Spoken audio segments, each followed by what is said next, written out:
В Україні запустили Центр розбудови миру. Він опікуватиметься захистом мешканців тимчасово окупованих українських територій Криму, Донеччини та Луганщини. Одним із завдань центру є створення державної системи моніторингу та документування фактів порушень прав людини. Ми маємо як держава створити такий простір, який буде безпечним та таким, що куди зможуть прийти постраждалі особи та зафіксувати, задокументувати свої події, свої історії, свої порушення, а іноді трагедії. Кожна зафіксована історія – то історія конкретної людини, нашого громадянина.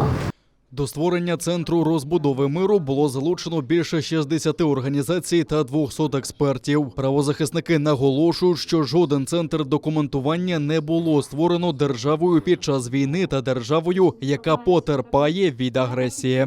Пріоритет інтересів України щодо відновлення територіальної цілісності суверенітету – це обов'язково. Тому наш концепт включає принципи безпеки і документування як один з таких наріжних факторів і елементів. І ми об'єднуємо зусилля держави, громадянського суспільства і міжнародної спільноти. Повноцінно підприємство запрацює лише з нового року, каже міністерка реінтеграції Ірина Верещук. Це відновлення справедливості і довіра. Це основне слово. Ми маємо встановити справедливість, бо дійсно є люди, які постраждали. Це і ті реєстри, і фіксація фактів, і все, що буде з цим пов'язано. І відновити довіру.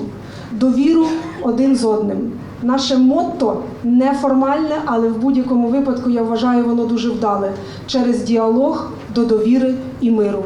Центр розбудови миру працюватиме при Міністерстві реінтеграції тимчасово окупованих територій. Наразі з державного бюджету виділено 5 мільйонів гривень, а кошторис на 2022 рік передбачає ще 51 мільйон. До фінансування Українського центру розбудови миру долучилися також міжнародні організації.